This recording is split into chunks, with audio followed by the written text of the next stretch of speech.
At the very bottom of the world, a single man stands face to face with the monster that froze the planet. The system announces it plainly. He has encountered the Frost Queen. She looks down at him and asks how it feels to have gotten this far by abandoning his comrades to die. He doesn't flinch. Those people, he tells her, are not the type to croak that easily. Besides, he says, won't everything be over the moment he simply kills her? The queen almost pities him. Over? He truly is ignorant about how this world works. He tells her to shut it. He hasn't got the time to fool around. He is going to kill her and end this nightmare for everyone still alive. The two of them tear the frozen dungeon apart, a duel between the last human champion and the strongest monster humanity ever faced. When it ends, the dying queen tells him it was fun. He cannot say the same. Then the system speaks again. He is absorbing the Frost Queen's power, and the warning that changes his life. His body will go into hibernation until the nucleus is fully absorbed. 76 hours earlier, in Antarctica, at the final dungeon on Earth, the place humanity named a Frost Queen's nest. The team stares at the message in disbelief. Isn't this the same as asking the rest of them to die? The rule is absolute. Only one person may go up the stairs. They don't have much time left, and they have to choose carefully. Skaya says what everyone is thinking. She believes Specter should be the one to go. With the exception of Specter, every one of them is at a disadvantage against ice-based abilities. Kali hates that he can't be the one to go, but admits there really is no one quite like Specter and concedes. Specter asks them one last time whether they are sure they won't regret this. They admit they might, if he loses to the Frost Queen and they all die a meaningless death. But they trust him. They know he won't let their deaths be in vain. Isn't that right? He gives them the only answer he has. I'm sorry. 25 years later, the year is 2024, and the story of how monsters humanity couldn't handle first appeared is now something taught to children. The Frost Queen, they learn, was a logic-defying monster that froze the Pacific Ocean with a single wave of her hand. The players who attacked her nest made the greatest achievement in human history. They're the ones the world now calls the Five Heroes. Thanks to them, the Frost Queen was defeated, and countless safe zones finally appeared across the Earth. A child on the museum tour suddenly shouts that one of the ice statues just moved. The guide corrects him. The inside of the reinforced glass is temperature-controlled around the clock. There is no way anything could happen to the statues after all this time. Inside the ice, a counter none of them can see finally reaches 100%. Congratulations, the system says. He has completely absorbed the Frost Queen's nucleus, and he has received a new skill, Frost X-Rank. 25 years after he was declared a hero and a corpse, Specter opens his eyes and asks what in the world is going on. The news cycle explodes overnight. A legend has awakened from a long slumber, and every headline is about the return of the Specter, the greatest player who defeated the Frost Queen 25 years ago. In his hospital bed, he can barely close his fingers. He has been frozen so long that his whole body feels weak. A nurse tells him the president of the Player Association is already on his way. She adds that the president always spoke about how Specter was his close friend. Friend? There aren't a lot of people who would call him that. He thanks her for the heads up and figures he'll know once they meet. Looking out over the city, he thinks that this is what he and his comrades wished for. A peaceful world. So what is he supposed to do now? All he knows how to do is fight. Is he unemployed? He decides he doesn't need the mask anymore, and the nurse can only stammer his name. His reason is simple. It's because it's a peaceful world now. They don't need heroes anymore, right?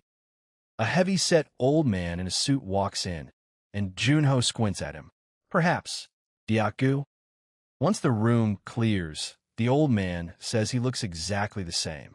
That voice, Junho says it really is Diaku. Then he asks the question that has been bothering him. Why do the doctors flinch like that, when everything should be over? Diaku explains.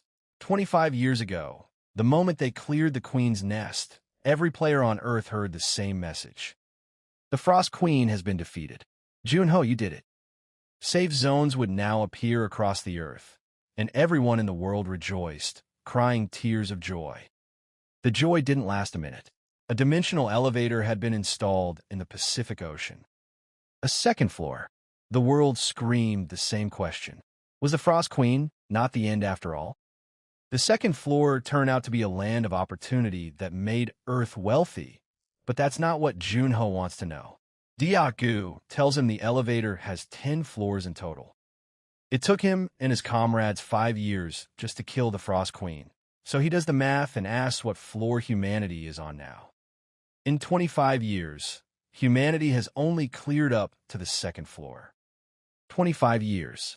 25 entire years, and that is all they managed. Diaku says there's a reason, and it comes down to one thing. The Frost Queen's nucleus. The third floor is a volcanic region only heat-resistant players can enter, and in the middle of the sea of lava sits an altar that requires the Frost Queen's nucleus to cool the whole place down. They searched the nest countless times and never found it, and Junho tells him that was a given, since he absorbed it himself. Later, Diaku offers him food, but Junho says he's good on grub. He wants to go to the Seoul History Museum, to the exhibit called The Sleeping Five Heroes. Inside the museum, he stops in front of a display case and mutters that they actually put that thing here. Then he finds them, his frozen comrades behind the glass, and tells them he's sorry he's late. They protected the peace they dreamed of, he tells them, so now they can rest in peace. He pours a drink for them, and the system suddenly fires. It confirms he possesses the skill Frost EX, then tells him his magic stat is insufficient and that he has failed at removing the seal. With the Frost EX skill, the message says he is able to remove the seal on the ice statues. What? He stares at the frozen statues, barely believing it. He can break the seal. He can bring these guys back. Then he opens his status window and his stomach drops. His magic stat is 18. Is this on purpose? The window also warns that his original abilities have been drastically reduced and will only be restored as time passes and as he levels up. It won't happen in a day or two, but it's still possible. Frost EX, he decides. This is the key. He reads the title he never noticed before, the one who defeated the first floor's master, the Frost Queen, and realizes he got it for killing her. And there it is in writing. All of his stats go up by 30 every single time he clears a floor of the dimensional elevator. If he can climb back to his original level as he goes up the floors, he won't just get stronger than he was before. He can make the Frost Queen's power his own. And then he can melt this ice and save everyone. He presses his hand to the glass and makes a promise. Just wait a bit. I'll get you out of there. Over dinner, Diaku nearly chokes. You want to be a player again? Junho doesn't see why that's surprising. He doesn't know how to do anything except that. Diaku protests that he used to sing about wanting to retire. That, Junho says, was 25 years ago. There's another reason Diaku doesn't like the idea. The fiends. Players who use their awakened powers to commit crimes, and who murder and terrorize without a second thought to satisfy their desires. Junho is surprised they're back at all. Back in his day, they didn't even have room to breathe. That was then, Diaku says. There are no cameras on the second floor, and no country has any means of containing them anymore. They must be having a field day. Junho works it out. They still hate him, don't they? If Specter resurfaces, they'll go crazy thinking about killing him. The only way to return safely, Diaku says, is to throw the Specter name away and come back as plain CO Junho. But why would he even want to come back? Junho gives him a number, the 10th floor. He needs to get there. Diaku points out that nobody has found a way through the lava zone on the 3rd floor, and Junho reminds him that he already said he knew a way. Diaku nearly leaps out of his chair. He has an idea. He said he needed the Frost Queen's nucleus, right? Junho answers with total calm. I ate it. You ate the nucleus. He didn't do it because he wanted to. The moment he defeated her, it forced itself into his body. So what was he supposed to do about it? Once Diak-gu's blood pressure settles, he asks the only question that matters. With the frost skill, can he handle the third floor? Then Junho remembers something. Can Diak-gu get him a new player license? The guilds are more powerful than the association these days, but Diak-gu says yes, he can. The big guilds have made a custom of attending the licensing exams, and a license can only be earned by taking the public exam. Diak-gu calls a good chance. If he's going to fully back Junho, he needs a good pretext, which means Junho realizes he has to post the best results in the exam. He gets it, and he's looking forward to the exam. The Player Association's license exam site. CO Junho arrives as an ordinary applicant. Diak-gu hands him his number, 75, and grumbles that he had to spend quite a bit of money to arrange it. He's told to wait until his turn, and he notes how casual the atmosphere is here. Bored, he turns on a skill from Watchguard of Darkness. Enhanced hearing has been activated. He picks up the chatter around him. The ancient dungeon on the second floor, the fact that today's examiner is President Shim Diak-gu himself, and one applicant dreading his fourth failure. It's peaceful, he thinks, right up until the call goes out. Number 1, please enter. The first applicant charges in, and the observers are impressed by how strong his fighting spirit is. The monsters back off in intimidation, and someone says he'll pass easily. Diak-gu only answers, who knows. The spear is best for securing the space around its user, but the moment the opponent closes the distance, waving it around like that does no good at all. First applicant, fail. By the end of the day, Diak-gu hasn't liked a single applicant. None of them even met the basic requirements. Then number 75 walks in and heads turn. A sword, a bow, throwing knives, a dagger, and even a spear. He really brought every weapon with him. The examiners are unimpressed. He's all skinny and doesn't look like he can take care of himself. Someone writes him off as another one of those Specter copycats. Diak-gu, who did tell him to stand out, decides this should be interesting. Number 75, CO Junho. Are you ready? The exam begins, and the field fills with dwarves, an average of 130 centimeters tall and physically weaker than an average human man. There are 20 of them, and Junho admits they seem a lot realer up close, no matter how well they imitate the real ones. He levels the spear and gives them a single word. Kulme. He carves through the first wave and realizes more keep appearing as soon as he defeats them. They try to swarm him from behind, and he complains that these rats keep trying to sneak up on him. When they run, he switches to the bow. There's no use in running away, he says, because the one who taught him archery was a famous marksman. The last one falls, and the examiner calls his name. Number 75, CO Junho. You passed. Congratulations. He's already sore from just that much and decides he really should start building his body up again, while the examiners can only call him amazing. He managed the spear, threw the knives, shot the arrows accurately, and his swordsmanship at the end was clean and precise. His skill with weapons is extraordinary. But his profile says his only skill is weapon proficiency, and it's only D rank at that. If his only main skill is D rank, it would be a waste to train him. His combat ability is desirable, but he simply won't be worth the investment. Diak-gu listens to them talk themselves out of it, and says he only feels bad about fabricating the profile. Applicant number 75, CO Junho, Level 1, Main Skill Weapon Mastery. Passed. Somewhere out in the world, a board reader flips through a web novel about the most famous player alive and points at the page. Specter, that's this guy right here. And the man that story is about is sitting close enough to hear every word, gritting his teeth at the sound of his own name. CO Junho.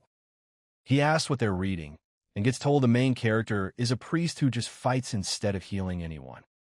Diak-gu drops the file on the table and asks why Junho wanted information on the uncleared gates and whether he's seriously thinking of going to them at his current level. Junho answers like it's obvious. He's going. Why else would he ask for them? Diak-gu explodes. Does he know what it means for a gate to still be uncleared? Junho asks if he really thinks he'd have forgotten.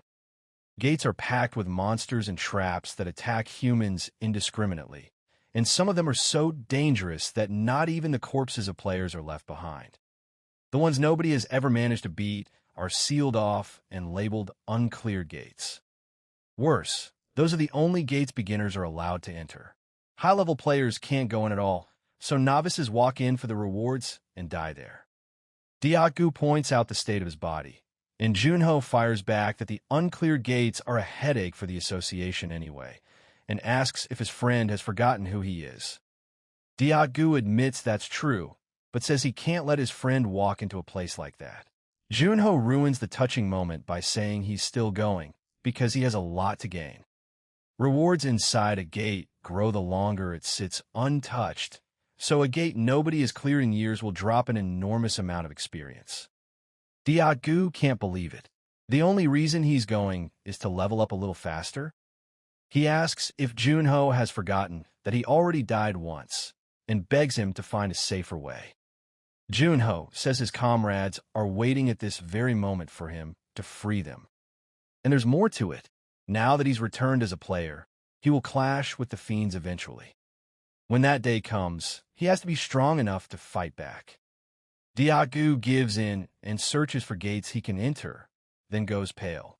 At Junho's level, there's only one.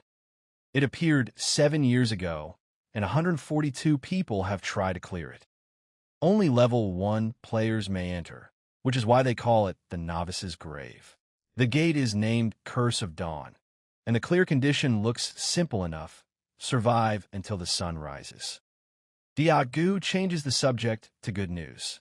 The down payment has landed, which contractually ties Junho to the association and makes the world-famous CEO Junho his underling for a year.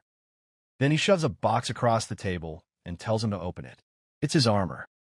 Light, durable, and far better than anything a rookie should be wearing.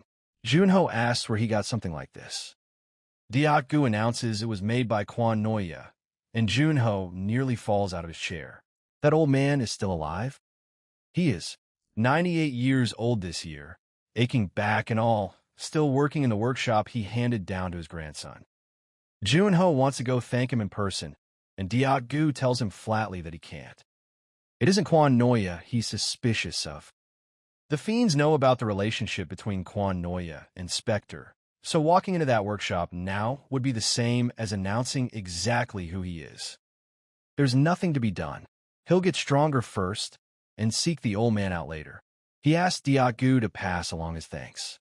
Asked when he plans to leave, Junho says he wanted to go right away, but he should build his stamina back up first. A month sounds too long to him. 10 days is enough. 10 days later, he stands in front of the gate on Kiyama Mountain, reads the clear condition one last time, and tells himself, let's do this. Standing inside a gate that killed over 100 people, Junho catches himself thinking the place feels cozy and decides he must be slowly going crazy. He pulls up the gate information again. Curse of Dawn, level 1 and below, party cap 10, difficulty average. The goal is simple: survive until the sun rises, and he came in at exactly the right time. Digging through the records, he found that the groups who entered in the early morning survived the longest. Time inside the gate runs differently, so the parties who went in during the afternoon had no chance to adjust and were probably fighting the moment they arrived. In the end, there was nothing they could do about it because they were only level 1 players. He, on the other hand, has experienced all sorts of things. He tells the gate to give him everything it has. Almost immediately, he feels it, a weird, crawling sensation like something is haunting him. He recognizes the feeling. Undead. There are a lot of them out there, and he can sense every single one. Then the system speaks. Night has come, and Hunter's Night has been activated. With every sense sharpened, he sees them shambling in out of the dark and mutters that there really are a lot of them. Undead are miserable opponents for a novice, and zombies are the worst of the lot. They feel no pain, they can't be finished with a clean, fatal hit, and they ignore whatever damage a player does to them and just keep attacking. Against beginners with no recovery skills, they're perfect for causing panic, and he finally understands why this place is called the Novice's Grave. But he's a two-time rookie, and he isn't weak enough to fall to the likes of them. Then the horde keeps coming, and he has to admit that this is still too much. When it finally goes quiet, a voice reaches him out of the dark, asking if he's a person. He follows it and calls down. Someone is under there, sobbing, answering yes. The voice begs him to help her get out of here. He says he understands, but first he needs her to yell as loudly as she can. He has to find her exact location, he explains. To scream tears out of the dark. So that's where the head is. He always thought this gate was far too easy to have killed over 100 people. This thing is what made it the Novice's Grave. A tricker. There was never any chance of a survivor still being alive in an uncleared gate. It all makes sense now. Zombies alone would never have been that hard to put down. It was the tricker the whole time. All hostile monsters have been killed. He has successfully cleared Curse of Dawn, and Seo Junho is now level 5, with Strength 30, Speed 35, Stamina 31, and Magic 26. Then a second message arrives. He has received the Skill Confession of the Dead as a clear reward. Rank C, and it allows him to peek into the memories of the dead. The conditions are narrow, but he can work with it, and this is the first skill he earned not as Specter, but as the player Seo Junho. Diak-gu is drowning in work and complaining about it. Ever since Junho came back, the world won't shut up, and he can't get a single day off. Junho points out he looks pretty happy for a man that busy, while the newspaper on the desk announces that the Gate Curse of Dawn was cleared in one day. Diak-gu admits it's entertaining watching the haughty guild bastards get flustered, since the player who cleared the Novice's Grave still hasn't been found. He asks if Junho really isn't going to reveal himself. Nope, it isn't time yet. Junho asks why people buy luxury goods that come off the same factory line as everything else, and answers his own question. They're special because not just anyone can have them. So he intends to become a luxury item, and not just any luxury item, but the legendary limited edition everyone wants and nobody knows where to find. He can't leave them hanging forever, though. The quick-witted ones will start wondering whether this guy will show up at other uncleared gates. He doesn't need to be so undignified as to announce himself. The world will come to know him gradually. Later, on his own, he grinds through push-ups, counting past 70 with his arms shaking. He forces out the last one, and the system finally rewards him. Strength stat has increased by 1. Then he goes hunting for his next target, and the headlines all point one way.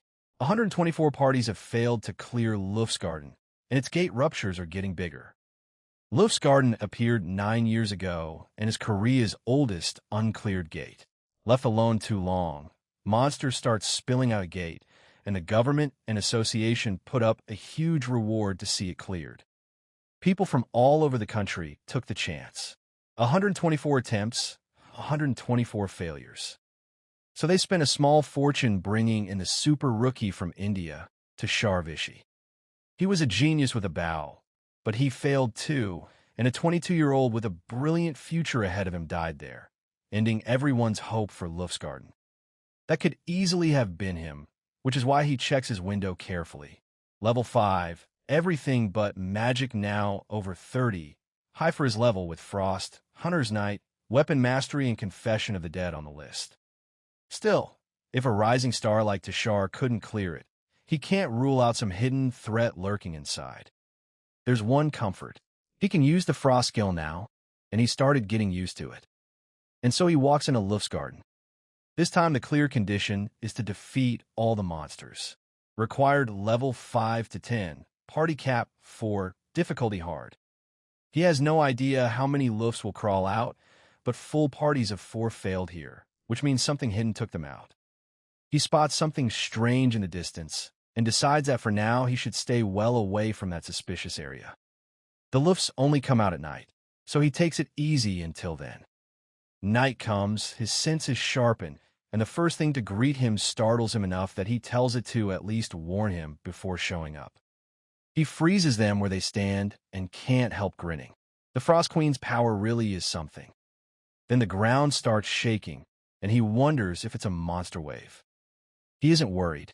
2 monsters was far too little anyway. He cuts through them fast enough to be disappointed, muttering that it's already over. Then he looks up, and the numbers make no sense. There are at least twice as many as before. And the truth of Luff's garden lands on him. They multiply when they're killed. Deep inside the gate, Junho is swarmed from every direction, snarling at the monsters and demanding to know just how many of these bastards there are. When the last of them finally drops, he stops to catch his breath and wonders how many hours he has been swinging. It is exhausting, he admits, but not impossible to clear. Still, something about this place is bothering him. Even with the EX grade Frost skill, if the dungeon is only this difficult, the math does not add up. For people, he thinks, should have been more than enough to beat it. Over the past 9 years, plenty of strong players with real potential had attempted this gate, and the super rookie Tushar Vichy was one of them. From what Junho has seen, a player like that should have cleared at least half of it alone, and with teammates, he should have cleared the whole thing. So the question keeps gnawing at him. Why did Tushar fail? Then the system answers him instead. He has cleared Luff's garden. He lets out a breath and mutters that he saw his life flash before his eyes. Wandering deeper, something stops him cold. He can smell bodies. Looking at where they fell, he realizes the maze only ended up wasting their time. If you cannot block the wave, he says, this place is nothing but a dead end. And this, at the far wall, is where it ended for them. Something among the remains catches his eye. That bow. If he recalls correctly, that weapon is called Tempest. The Indian government rented Tempest out to Tushar Vichy, which means the body in front of him is almost certainly Tushar himself. Beside the bow, he finds something else. A notebook. The first entry is dated April 7th, 2044, and it begins with a commission to clear the Luff's Gate in Korea. In the memory the pages hold, someone tells Tushar to think it over, since the gate has gone uncleared for all these years. Tushar refuses to back down. The Koreans came all that way to ask him for help, and turning them down would go against the teachings of Vishnu. Zaya tells him she believes in him and will follow him wherever he goes. Tushar admits he is glad she is coming. Of course she knows he trusts her, she says. She is his partner. Elsewhere, another man on the team says goodbye to his little girl, telling her he is only going to work. Later he tells Tushar he is sorry it turned out like this, and that it is time to go. He simply can't say no when Tushar is the one asking him for help. He jokes that going in with a hot super rookie means he needs to get his share, all of it for his kid. At the airport, the last member joins them, greeted as Ram, thanked for coming after Zaya, kept begging him to help. The night before, Tushar writes that tomorrow is the day. And in the entry Junho is reading now, they entered the Luff's garden. The diary picks up with the party stepping inside. It is beautiful, one of them says, the first time seeing a gate like this. The first wave arrives, and they can hardly believe it. Only 8 of them? Isn't that far too little? The next wave answers that question. This time there are 32. Someone holds the line and screams at the others to take everyone and go. They run for the maze, shouting at Tushar to hurry up. Every time they defeat a wave, the monsters come back in greater numbers, and they realize the Luffs may be doubling each time. The father of the group, broken and bleeding, uses his last breath to beg Tushar to take care of his daughter. The diary jumps to April 25th, 2044, and one more comrade has died from his injuries. As the sun sets, Tushar prays for Shiva to grant them mercy so that he can write in this diary again tomorrow. The 4th wave fell the night before, and the 5th begins with at least 120 of them. With the last of the wave nearly cleared, his only prayer is that there is no 6th wave. He promised to clear this place, but standing alone, he wonders what the point, even as if it is not with her. Then a voice behind him says his name and tells him it is time. Time, The blade says for him to die. Tashar barely twists away, and his attacker praises him for dodging it, calling him India's #1 rising star. He sees those eyes and understands. Ram was a fiend all along. Ram finds the accusation hilarious. It was simple. He sneers because Tashar's lover was stupid, just like him. He thanks Tashar for clearing the gate with him and tells him to hand over the Tempest and then go join his teammates. When Tashar breaks away and runs, Ram doesn't chase. He'll die from the poison anyway.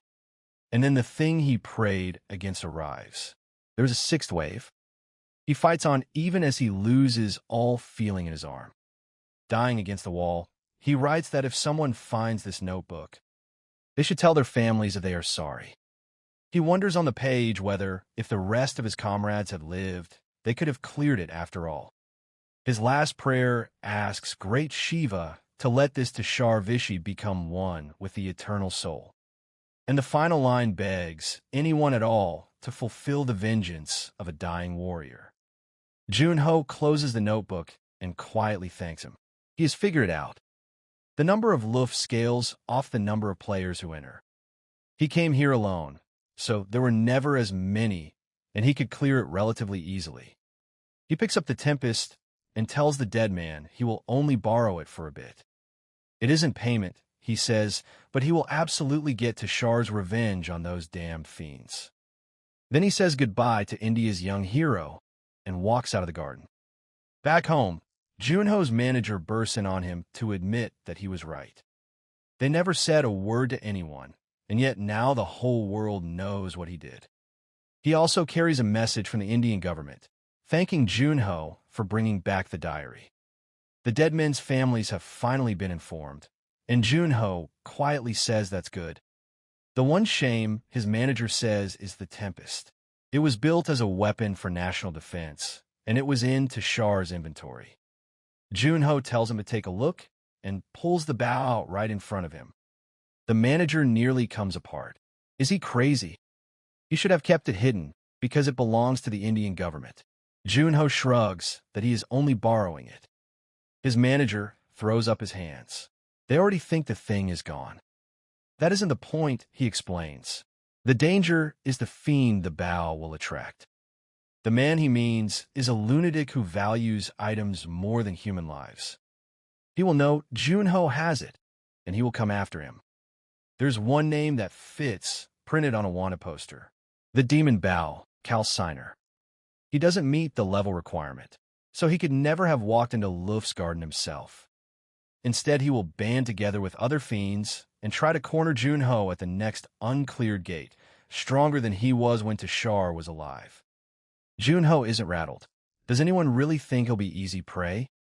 His manager just says he still wishes he'd keep himself safe. Who does he think he is talking to? Junho grins. He's the one and only CEO, Junho. He tells him not to worry too much. It won't be the same as it was 25 years ago. A call comes in, and the news is that reporters are gathering like flies to manure. They all heard he cleared the gates and want interviews.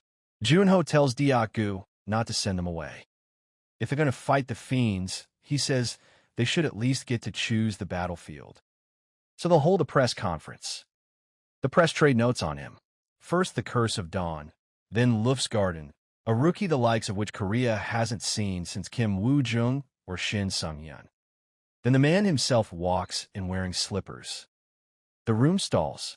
Is that really the player who conquered 2 uncleared gates, or did someone wander into the press conference by accident?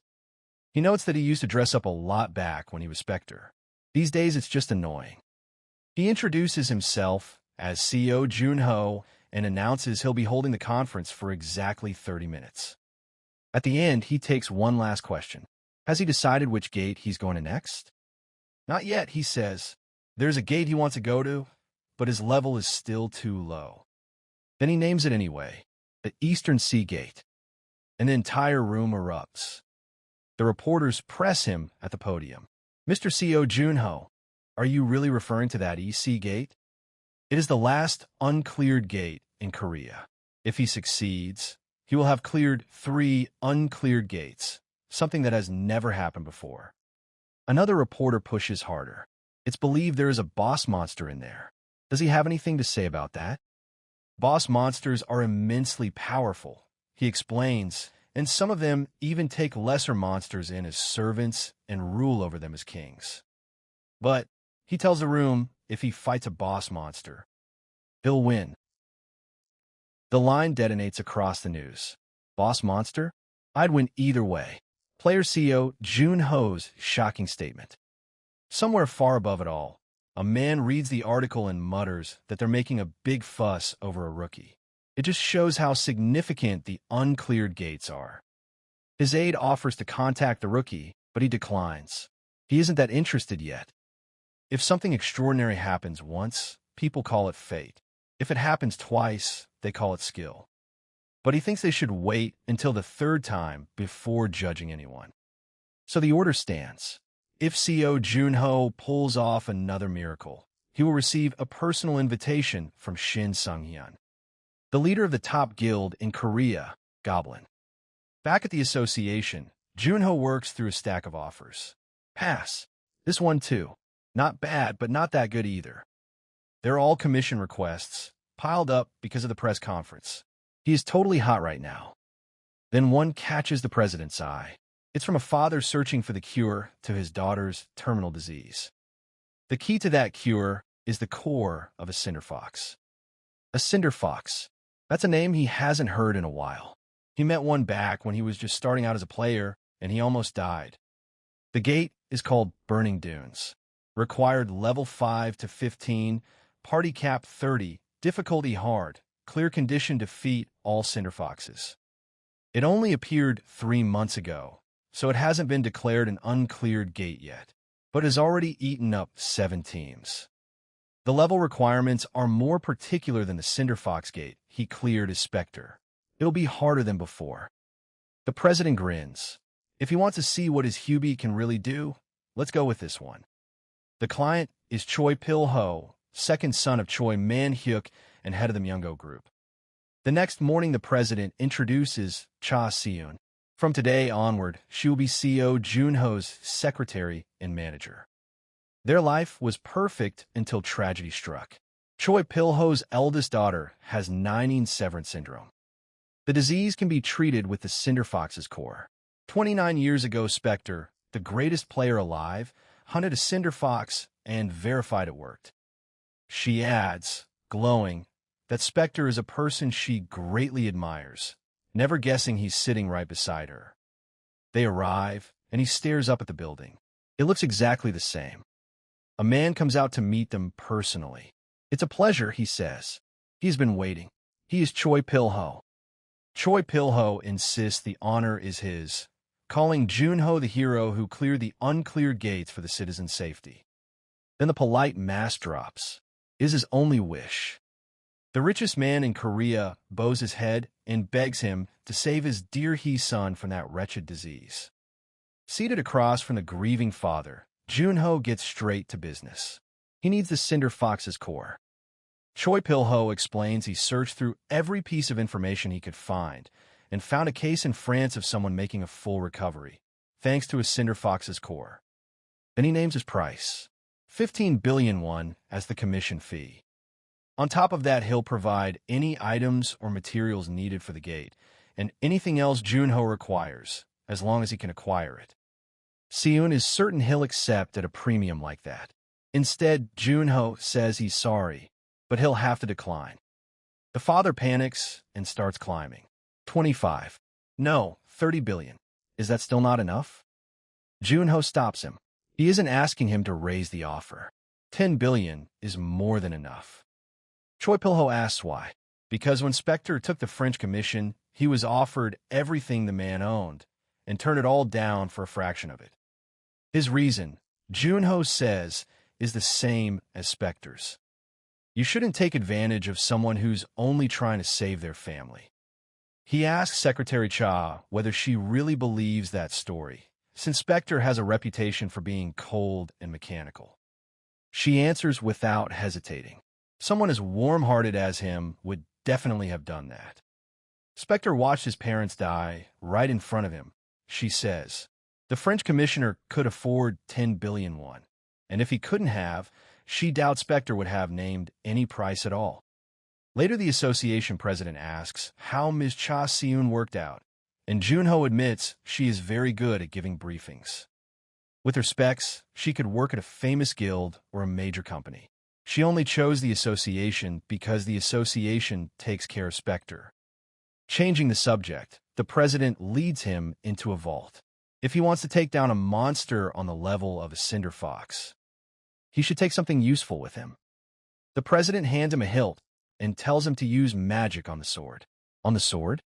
With even a tiny bit of magic, an artificial key sword appears, sharp enough to pierce an orc's hide easily.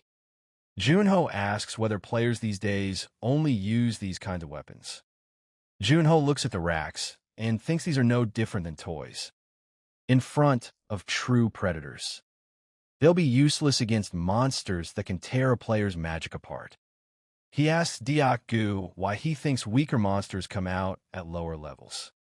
Players have to grow by facing opponents with similar stats, so that later they could defeat stronger enemies with the strength and experience they earned. Then one blade catches Junho's eye. It's made with new materials too, but it wasn't particularly useful, so the president just put it away. Sword in hand, he decides the world really has become fun. On the day of the raid, Seun notes there are a lot of reporters waiting and a fair number of players. Everyone is excited about the Cinder Fox's core, including Junho. A party of 27 will enter the gate, some of them sent by guilds. He sips the tea she brought and says it's good. It's lavender tea. He adds that she will have to get up earlier than usual tomorrow, because after today's conquest, he's going to get a whole ton of commission requests. The reporters swarm him at the gate. Is it true he was sent on a personal commission from the Myungo group? How does he feel about fighting alongside other players for the first time? Did that skinny guy really conquer 2 unclear gates? Even his gear looks shabby. He must have better stuff in his inventory. Junho cuts the press off. He's ending the interviews here. Get ready. 11:28 a.m. The Burning Dunes Gate entrance. They come out the other side into open desert. The players groan, wondering if they can even fight in this sand. Then a voice calls out over the group, asking everyone to lend him their ears. He introduces himself as Cha Min-woo, a member of Korea's rank 13 guild, Chonghae. With a party this big, nobody wants infighting putting them in unnecessary danger, so he has a proposal. His guild will pay 1 million won to everyone who follows their directions during the conquest. However, Chonghae would like to claim the clear reward, the Cinder Fox's core. His guild is being generous. Anyone who changes their mind later gets only 500,000. The hand go up fast. I accept. Me too. If we join, will you give us drinking water? Min-woo turns to the one man who hasn't moved. Player CO Junho, you won't join us? Ah, Yoon-ho, sis. He's planning to go alone. Min-woo decides the rumors were exaggerating after all. Alone in the dunes, Junho recalls what a cinder fox is, something between a monster and a mythical creature, a boss that grows 9 tails over 1,000 years. Once all 9 tails grow in, it ascends and becomes the Millennium Fox. Every new tail also increases the number of fire fox soldiers it can command. For now, he tells himself he has to scout out a good spot. Back at the main party, the shout goes up. They're coming. Fire foxes. Min-woo orders them not to panic and follow his lead, and asks the vice leader for a count. Approximately 30. The trap detonates across the sand in a wall of fire and force. Min-woo tells the monsters to watch carefully. This is different from the age of weak weapons and sloppy traps. Then someone looks up. Why has it gone so dark? It's a Cinder Fox. The system confirms it. The boss for Burning Dunes, Cinder Fox, has appeared. Someone counts the tails aloud. 1, 2, 3, 7, 8, 9. It has 9 tails. No way. Then it's a 9 tails. The one Specter barely defeated was only his 6 tails. No matter what the monster is, stabbing its heart and its head will kill it. The trap he prepared is several times stronger than anything else they've used. Once caught, nothing escapes it. He'll kill the Cinder Fox today and surpass Specter. Deep inside the gate, a battered raid party stares at the thing hunting them. None of their weapons did anything. None of their traps worked either, and neither did a single one of their strategies. How, one of them asks, are they even supposed to hunt a monster like this? The answer they all reach at the same time is simple. It's impossible. One player goes down under the beast and accepts it. So this is how he dies. Then someone steps between the dying man and the monster. The player recognizes him and can barely get the name out. Seo Yun-Hu. He screams at him a move to get out of the way before he gets torn apart too. Jun-Ho doesn't even turn around. He'll be fine. The monster lunges, and the man behind him is certain this is the end.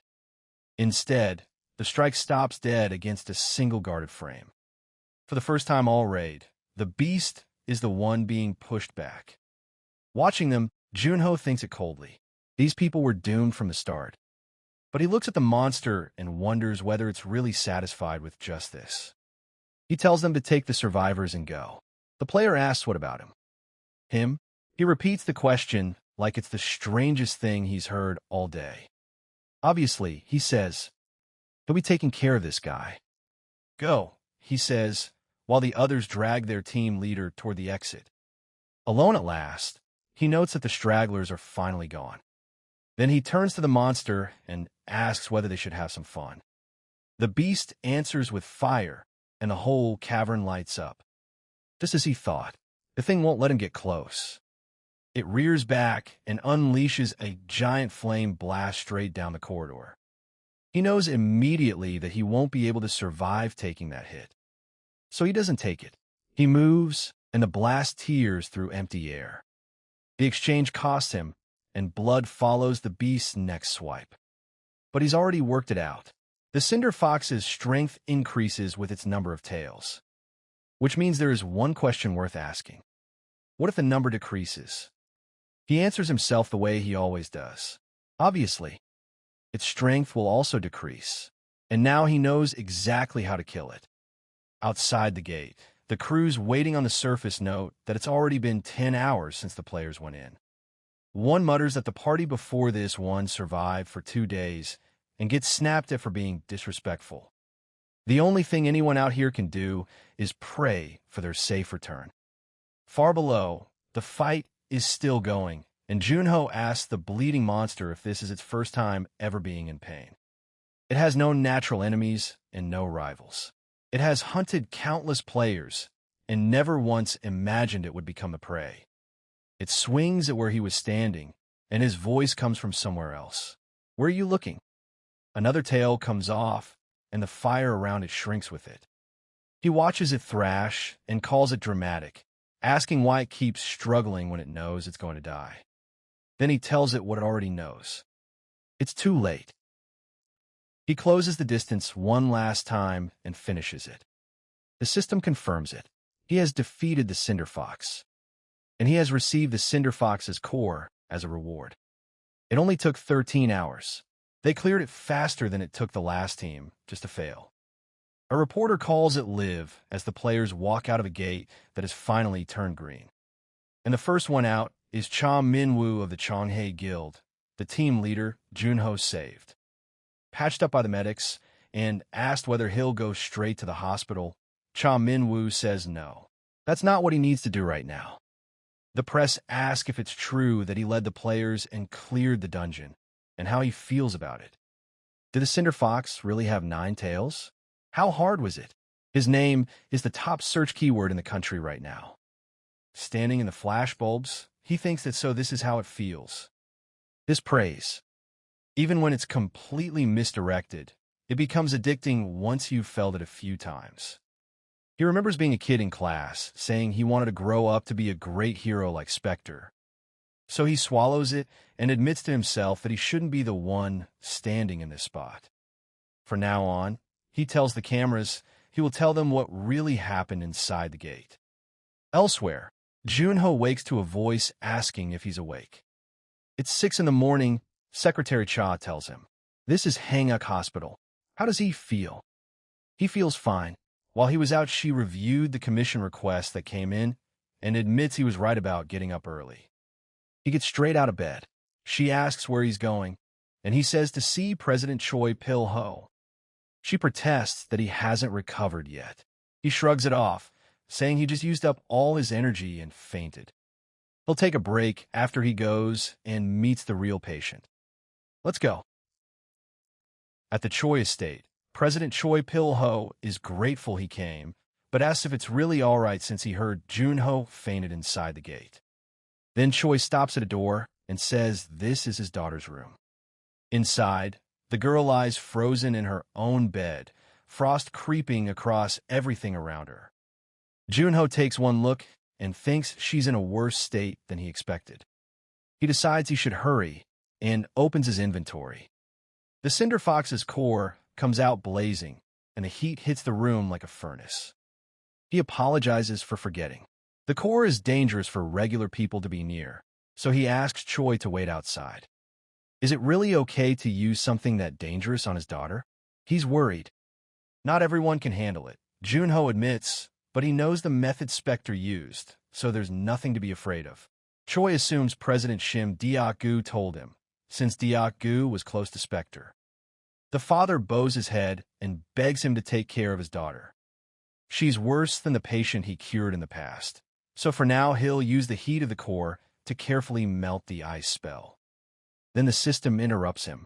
He senses intermediate energy from the target.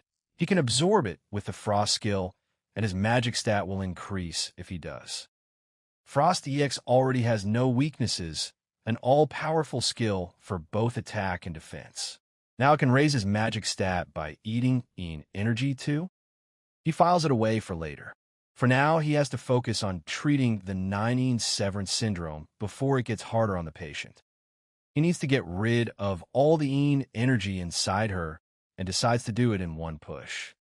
Back when he was Specter, he used the yang energy of a core to forcibly break the spell, which put a heavy burden on the patient. This time he's doing the opposite and absorbing the energy instead. This, he realizes, is far safer than using the core. It was a success. She's made a full recovery, and there shouldn't be any side effects. Later, Choi Pil-ho tells him he thought a lot about how he should repay him. So instead, if Junho ever needs help, the Myungo Group will assist him in any way possible. Myungo is Korea's #1 company. There's nowhere in the country their influence doesn't reach. But their real weapon is that Choi Pil-ho's eldest son is the guild master of the Scarlet Tower. Choi tells him to just say the word, because Seo Junho is his family savior. Shim Deok-gu, fresh off a call with a giddy Choi Pil-ho, asks how Junho's own body is. Only light muscle pain, he says, and Deok-gu asks if he's secretly on some wonder drug. Then he puts the Cinder Fox's core on the table. He never had to use it on the president's daughter, because he absorbed the energy with the Frost skill instead. Deok-gu asks if that's even possible. The system said so, and on top of that it raised his magic stat. The Frost skill can absorb the energy of any target, which means not just diseases like the 9 severance syndrome. He might be able to absorb energy out of items as well. Deok-gu catches on. Junho is telling him to go find a suitable item and gets called a good boy for it. The catch is that the syndrome was labeled only intermediate. If an incurable disease rates that low, absorbing ordinary items probably won't do a thing. So Deok-gu will hunt for suitable items while Junho looks into the market. The player market, he thinks. It's been a while. Deok-gu tells him not to go around causing trouble. Junho asks what would ever make him think that. And the frozen hero walks off toward the player market with a skill nobody in this era understands, and trouble already waiting for him. The player market is an offline marketplace with branches all over the world, and one of them sits right on top of Seoul's Jonggak station. Walking the Insadong Street, Seo Junho wonders how long it's been since he last came here, and notes how much livelier it's become. But he isn't here to shop. His business is with the black market. He heads into the market's movie theater and hunts down one specific seat, Theater 8, Seat G10. That single seat is a hidden teleport zone, the doorway that leads straight to the black market. The jump slams him with motion sickness, and he grumbles that with all the resources pouring out of the gates, teleportation is still this awful. A memory surfaces of a white-haired comrade calling out to him, "Hey, Specter, I'll use my magic instead." He comes out the other side in an underground city buried beneath Ethiopia, all neon signs and hanging canopies. This is the black market. Only a select few can even reach it. Every player market on Earth is just a port that leads down here. Thugs shove past a stranger in the crowd, snarling at him to watch where he's looking. Nearby, gossip drifts through the alleys about Kim Woojung of the Nine Heavens vanishing, and how long the association plans to keep Specter hidden. There are no tour guides or casual shoppers here. It's an underground world where common sense doesn't apply. Heads turn as people recognize the man who cleared the uncleared gate, and Junho admits the place isn't completely safe for him either. The strongest players have all gone up to the second floor, leaving behind those too weak to climb or those who tried and broke. A red-haired thug blocks his path and barks at him to move, but Junho decides that at this level he can handle them. He walks straight through the pack, untouched, thinking that was easier than expected. Inside a shop, a scrawny old dealer perks up at the celebrity walking in, and Junho says he's come to look at artifacts, items that grant a special attribute or skill. The display case lights up with alerts: low-level cold energy, low-level Een energy, low intermediate level frost. Even weak, this many items can raise his magic. When Junho mentions the best goods being hidden in a back room, the dealer panics and denies it, and Junho tells him he already knew. He dangles a glowing pendant as payment, offering to buy plenty up front and keep the man's secret if he gets one peek. The dealer caves and tells him to come in. Behind the door is a hidden vault of the shop's very best artifacts.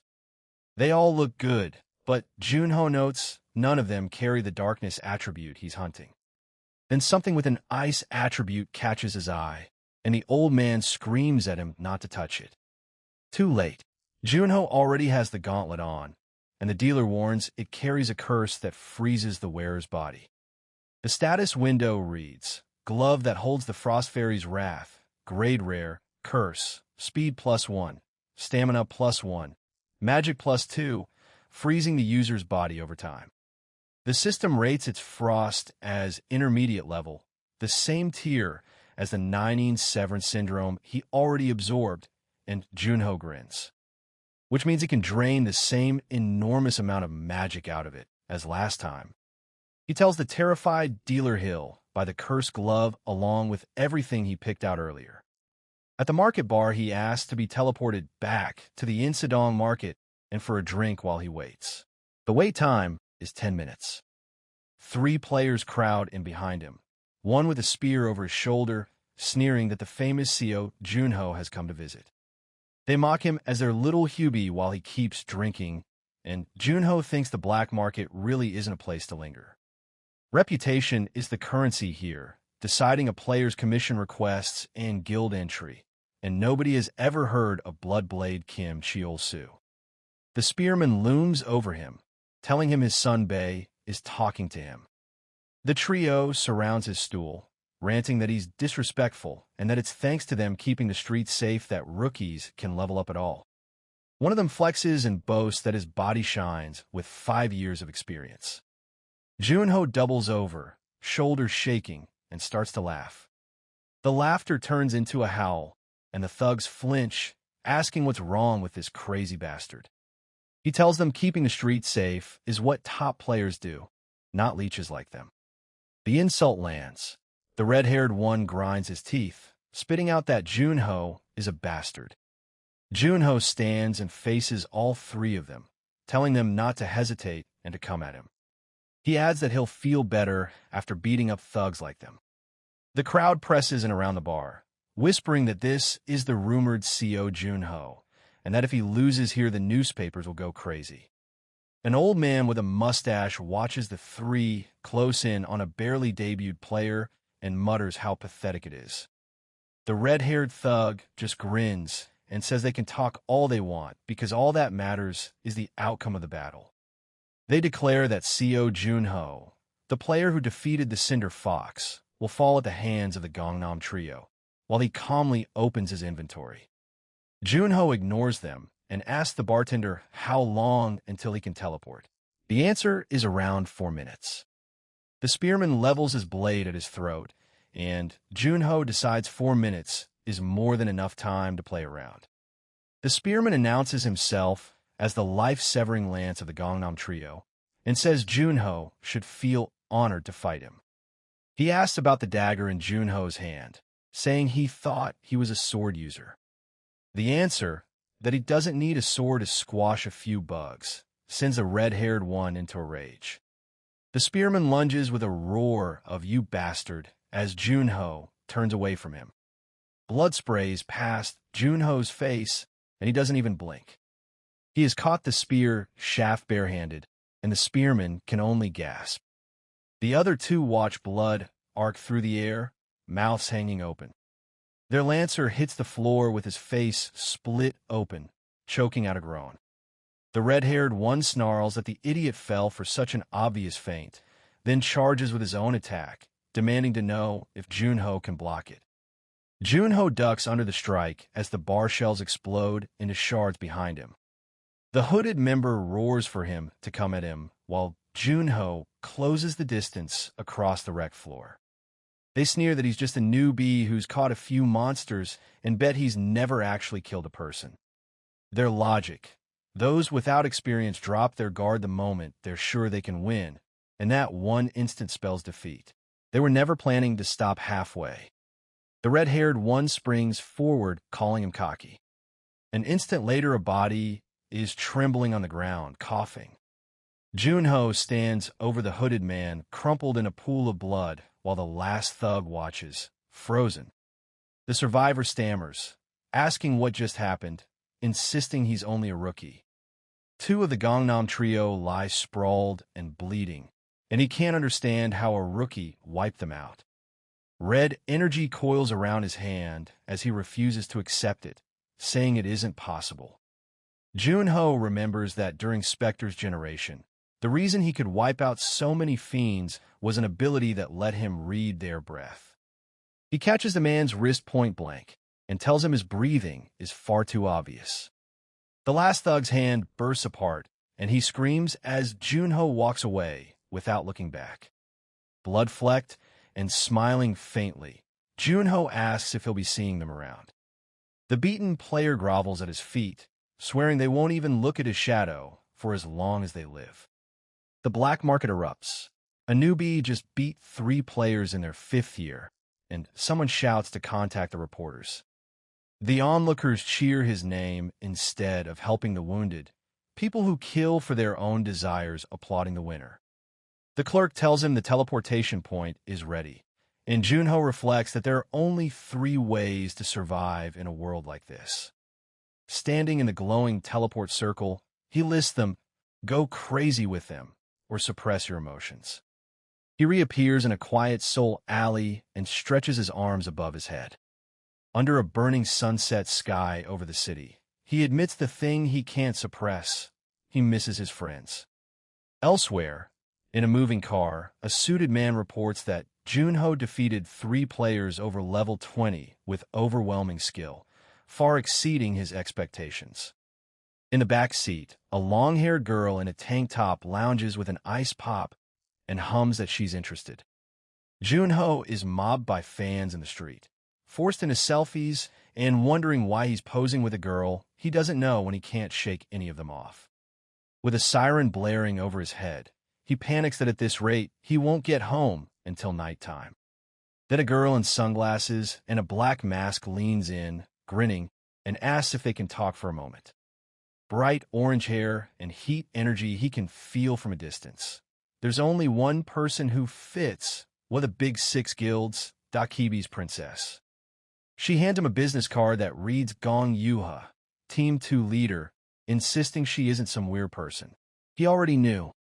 He agrees to a cafe, mostly to escape the crowd, and the onlookers grumble that famous players must have good. They duck into a cafe called Eden, Gong Yuha complaining that she's sweaty. She peels off the mask and sunglasses she hates wearing, and Junho asks if she doesn't have fire abilities. That's exactly the problem, she says, fanning herself across the table. She likes cold things. A suited attendant brings her an iced choco, and Junho can't square this ordinary-looking girl with rumors that even the fiends fear her. He gets to the point and asks what the Dakibi Guild wants with him. Her answer, an invitation to join, lands so casually that he balks. The vice master ordered her to scout him directly because the formal process takes too long. She points at him, beaming. She was going to decide after meeting him, and he passes. His achievements alone were enough to bring her out in person, and she rates his combat sense and future potential high too. Stirring her drink, she admits she's already heard what happened at the black market, and that she enjoyed it. Then the real question, is his main skill really only D-rank weapon proficiency? Yes, he says, on his fake profile. She smiles wider and says that if that's the case, she wants him even more. She slaps a skill book onto the table. Join the guild, and he gets access to tons of them, plus coordinators writing him a training course. Flipping through their brochure, Junho sees incentives and salaries higher than the associations and admits it's amazing. On top of that, Dakibi is one of the strongest guilds in the world, with more information on the second floor than the association has. So, she asks, wouldn't it be better to come to them than stay where he is? Junho respectfully declines, while she's already waving him off to speak casually from now on. His reasoning, nothing in the world is free. Their orders would be absolute, and one day he'd be chained down. She asks if he didn't understand, and he says he knows perfectly well it's a great offer. He asks if she's heard the saying that the snake's head is better than the dragon's tail. She stands accepting it. There's nothing she can do, since she can't force him to join. Then she offers a piece of personal advice. He should be careful in the future. The fiends have grown far more active lately, and not just above. On the first floor as well. When he asks if they're planning something, she says most likely, and that the association probably doesn't know yet, which is why she's telling him. If he runs into them blind and gets attacked, she adds, she'll be disappointed. She waves goodbye and says she'll see him again sometime, and leaves him with a new nickname, Mr. Snakehead. Back at the association, Junho reports it. Dakibi has no reason to lie, so it's probably true, and Manager Han is stunned their intel runs that far ahead. The manager asks if he'll regret turning them down, since Gong Yuha came in person, and admits he only thought they'd be more helpful to him. Junho says the guilds are strict, while the manager and the association let him do whatever he wants, so don't worry about it. The man tears up. Delighted, he offers to renew the contract and hand Junho an entire floor, right now. Junho signs, and the manager promises that on information gathering, they'll start closing the gap. Asked which floor is his, the answer is the 77th, and Junho says he'll start packing. At the door, he turns back with one more instruction. Schedule the Eastern Sea Gate conquest for a week from now. The manager realizes he's going after the fiends. Junho confirms it, saying that after he sets the bait, he'll have to wait. He glances back with a grin. That's how you catch a big fish. The news breaks nationwide, an unprecedented event, because if CEO Junho succeeds, Korea becomes the first safe zone in the world. On a panel show, the anchors note that he also refused the Dakibi Guild's offer and stayed with the association, then ask about the conquest success rate. The whole world is watching, trying to work out how likely he is to pull it off. Somewhere far away, a hand holds up a newspaper with Junho's grinning face on it. This man, they say, is the one who has the tempest. A red-haired figure standing on a cliff above a frozen waterfall asks if he should go down to the first floor, but they have no proof, and it isn't worth running into the association. A glowing blue silhouette with a red eye suggests the Shadow Brothers they were saving for the Las Vegas auction, who go mad for power and are especially excellent. So send them to the Eastern Sea Gate instead, comes the order. It doesn't matter whether they kill CO Junho or not. The conversation cuts short as the red-haired man curses. It's the Sword Saint. Light erupts from the ground beside him, and he tells his partner to get ready to move. Sword Saint Kim Woojung of the Nine Heavens. Even as an archer, he admits he doesn't have the reach. His eye burns red. If it weren't for that man, he would have retrieved the Tempest, and he feels mocked. Amid the blinding glare, he speaks the name, CO Junho. He introduces himself as Cal Signer and swears he'll watch until Junho's luck runs out. Back home, sweating over a glowing status window, Junho wonders if the enemy took the bait. Lying on his training mat, he notes that those Americans, the Shadow Brothers, are joining his raid as medics, which is totally suspicious. Then he trains, spreading dark energy across the floor to build his magic, a dangerous method, but the one Skya taught him yields the best results. The shadow curls up under his palm, and he smiles that it's like the thing is saying hi. He knows he won't be able to avoid using Watchguard of Darkness at the Eastern Sea Gate. The gate is named the Island of the Forgotten Dragon, so the boss is most likely some kind of dragon. He's fought them before, and they're a bad matchup for him because he has no flying abilities. His phone buzzes. Secretary Cha has already sent the file on the Shadow Brothers, and he notes how fast she is. Vincent and Edver, a two-player team from America whose specialty is escorting VIPs. In an interview under camera flashes, asked why they're going to the Eastern Sea Gate, the two brothers grin and say they felt CO Junho's overflowing determination. Asked if it's a guaranteed victory, they laugh it off as admiration for a player who keeps achieving the impossible, and say they'd be honored to help clear Korea's final uncleared gate. Junho lowers the phone with a slow, sharp smile and asks himself whether he'll be able to use this. Wind rattles a fence by the shore where a faded Ilsen beach sign lies buried in rubble. Behind the barbed wire hangs the warning, restricted area, danger, gate area. Day of the raid. The Eastern Sea Gate hangs over the water as a glowing white portal, with a crowd lining the beach. From the car, his manager watches the press. Not just national outlets, but foreign reporters everywhere, proof of how much interest this raid has drawn. He asks Junho if he's nervous, clutching his own chest, and admitting he himself is very nervous. When Junho says he is, the manager whirls around in disbelief. Turns out he meant the mobile game on his ancient phone, which keeps him on the edge of his seat. The manager throws a roll of tape at him, yelling that this is a gate with over 500 onlookers, and Junho says he's neither distracted nor nervous. He killed the Frost Queen, so why be nervous about a nameless dragon that doesn't even have a proper name? The manager's worry is that he isn't going in alone. Outside, the Shadow Brothers pose for the cameras. With no other participants, they're probably working with the fiends, and they're strong. He has no definitive proof, only instinct, but he's uneasy enough that he wants to call the raid off. Junho leans forward in the seat and tells him not to worry too much, because even if they attack him, two foreign players walk up to CO Junho at the gate site, greeting him in English and calling themselves fans of his. They marvel that a man with such a frail-looking body cleared two uncleared gates on his own. Cameras flash from every direction as the three players shake hands in front of the press.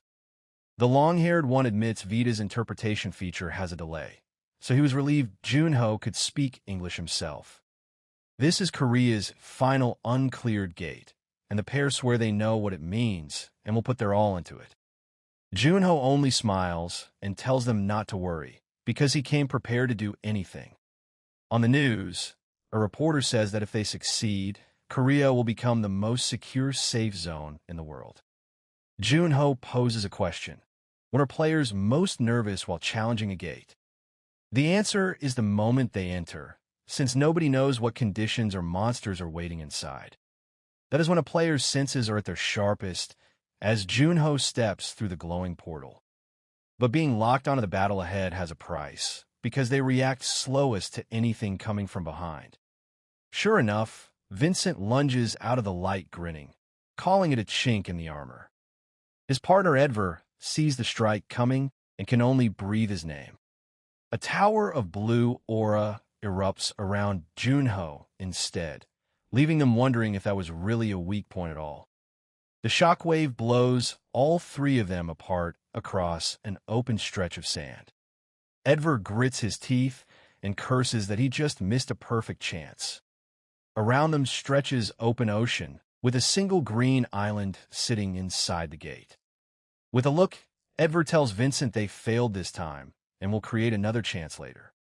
The three walk the beach, and Vincent says he never imagined a place like this could exist inside a gate. He scans the sky for the nameless dragon and complains that he cannot see any monsters at all. Vincent calls over to Junho, asking whether he sees anything, and gets only silence. Junho keeps his thoughts to himself. Something is off, and the master of this gate does not even have a proper title. Yet the pressure crushing down on him is the feeling of a one-star gate. A sudden gale slams the beach, and Vincent shields his face with one arm. Then it comes down through the clouds, a colossal serpentine dragon with a burning orange eye. Craning their necks at the shapes circling overhead, they ask if that really is the nameless dragon. Edver can barely get a word out about its size, but reports that they have confirmed its location. He turns to ask CEO Junho how they are supposed to hunt something that big. But the spot beside them is empty, and the brothers spin around shouting that the bastard is gone. A system message flashes as the beast uncoils in the storm light. The forgotten dragon has appeared. Deep in the island's trees, Junho smiles and gets straight to the point, asking who he is working with among the fiends. Out on the field, Edver answers the dragon by raising an army of burning green shadow soldiers. He shouts for Vincent to go find CEO Junho while he keeps the dragon busy. Vincent breaks away with a shout of agreement as the dragon's eye burns above the shadow ranks. Edver taunts the dragon, calling it a worm to drag its attention onto himself. Tearing through the jungle canopy, Vincent curses and wonders when they last messed up this badly. He stops in a shadowed clearing and calls out into the dark, asking if Junho is there. Blade quietly drawn behind him, he claims his young is fending the dragon off and they need help. Then he lunges with the sword, snarling at Junho to stop making things difficult and just come with him. The trees keep everything dark and shaded, which should make this ground his shadow skills home turf. Instead, standing alone under the black canopy, Vincent feels something deeply ominous closing in. Standing alone in the dark woods with his dagger drawn, Vincent wonders what is going on, because that powerful magic aura just vanished. Junho appears right at his shoulder and says it plainly. So they really were fiends, what a shame. Vincent barely twists away, gasping that he never even saw him move. He plays dumb, and Junho tells him he said it in English, so there is no misunderstanding. They are fiends, and the act is over. Vincent protests that these are false accusations from a man angry about being attacked, and Junho says he betrayed them first. Junho admits it is a good lie and gives him credit for it. Then he points out the obvious. Vincent should have hidden those glowing red, scarlet eyes of the fiends first. Vincent claps a hand over his face, stunned that he lost control of them. He realizes the reason he got sloppy is that nobody in his life has ever suspected him of being a fiend. Dropping the pretense, he asks whether Junho really thought he would panic and run once he was found out. His hand settles on his blade, because fleeing would be a cowardly way to lose. Demon clans very rarely appear inside gates, but killing one and drinking its blood turns a player into a fiend. In exchange for numbed emotions and a violent nature, it grants the power of magi, and Vincent admits using it feels exhilarating every time. Wreathed in green energy, he decides to start by getting rid of Junho's useless legs. Junho answers by activating a skill of his own, night walking. His attack tears through empty air and Vincent spins around screaming that his target vanished. Junho explains that in the beginning, all the skill could do was hide his presence for a moment. But as he got used to it, he learned to erase more, his sense then sound, smell, then magic aura, and he asks Vincent what he thinks comes next. Out on the plain, Edver curses at the sky because the dragon will not even fly below the clouds. Vincent bursts out of the brush shouting for his brother. Edver demands to know why he is alone and where Seo Junho is. Vincent screams that Junho knew they were fiends and that even using magi he could not find him. The man was hiding his true strength. Edver stops him. If Junho is really that strong, how did Vincent get away at all? He calls his brother an idiot who fell for a bluff, because no one would pass up the chance to kill them while they were split up. Edver drops it and tells Vincent to help him. He needs someone to hit the nameless dragon while he holds its attention. Vincent asks if it is really that strong, and Edver says it is strong and infuriating to fight.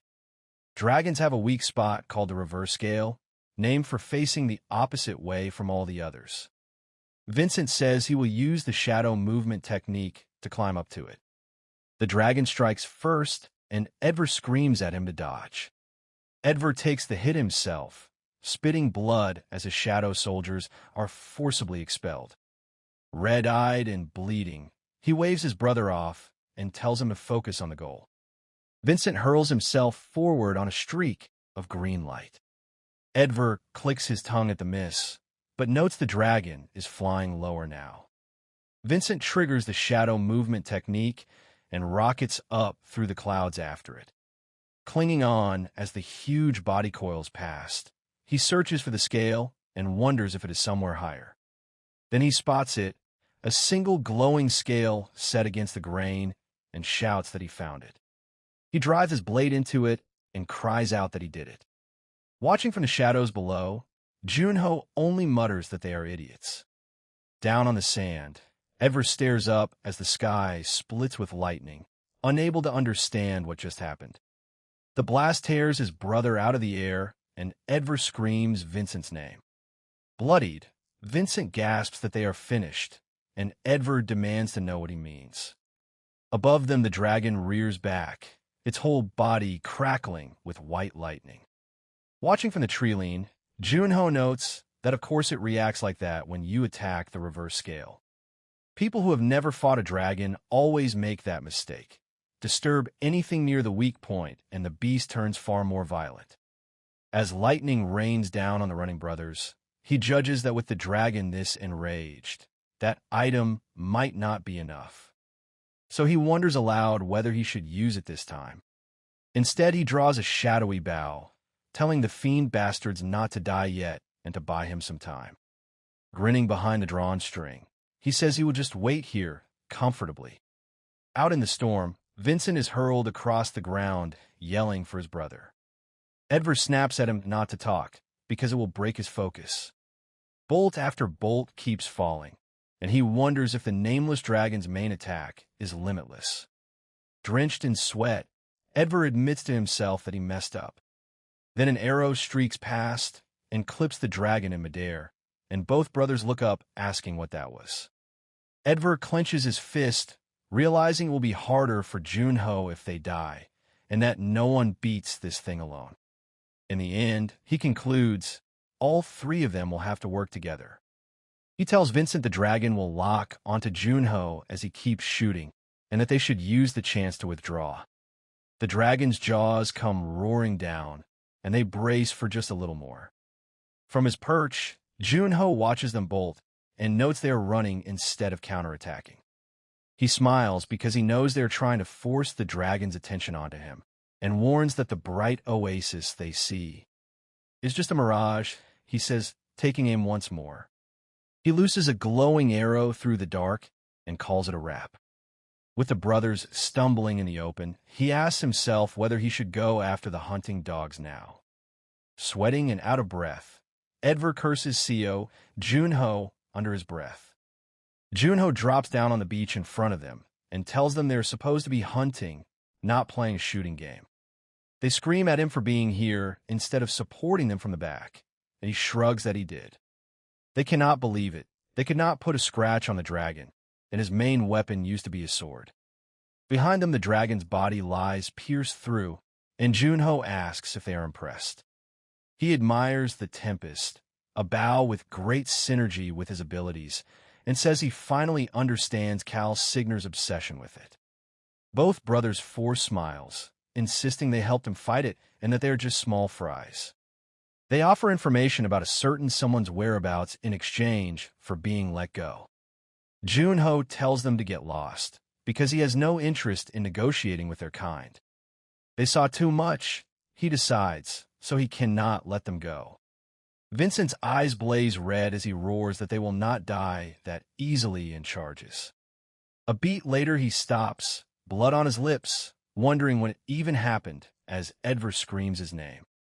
Edver hurls himself forward in a wave of green magi, howling at the bastard who did it. Then he too goes still, blood pouring from his mouth as he asks how. Junho holds him up and says that if an afterlife even exists for insects like them, they should spend their whole life there repenting. Junho closes in on the last of the monsters, his blade already moving. Next, a tail of dark energy lashes out and rips through the beast. The forgotten dragon convulses, a wound glowing molten across its body. It fixes him with a hateful stare. He only asks what the creature is looking at. Then he finishes it with a single word. Goodbye. The system confirms the kill. He has defeated the forgotten dragon. For the win, he receives 20 kilograms of dragon bones and levels up twice over.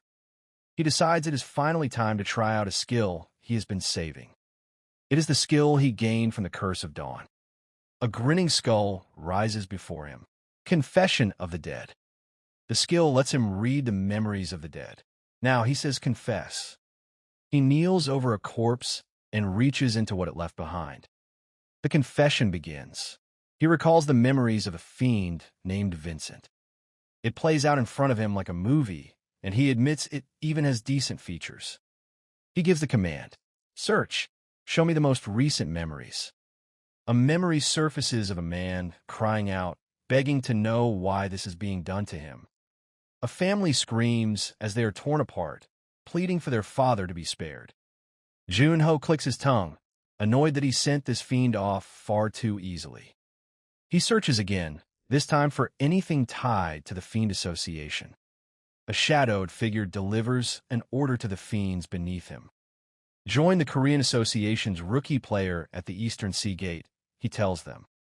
The fiend leader eyes two brothers, liking the look in their eyes, and decides to make them into second-grade items.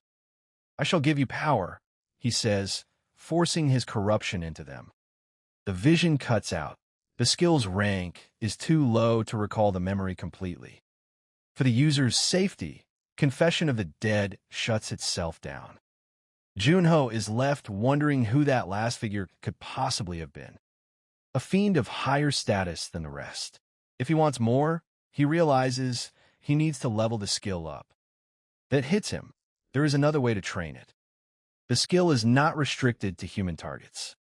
He turns back to the slain dragon. Show me, he commands. Show me what kind of being you truly were. The dragon's memory opens on an ancient court, 5 years after a long war between 3 nations ended. A king is asked whether he knows the legend of the divine dragon that guards the great empire to the north. The king declares that his own people need a guardian too. He will become the guardian dragon of the nation. His retainers cry out, begging him not to reject his karma and the cycle of rebirth. Watching it all, Junho can only stare. Huh. The nameless dragon was a human, and if he became the nation's guardian dragon, that means he was Munmu of Silla, the first ruler of the unified kingdom, which means Junho he killed an ancestor.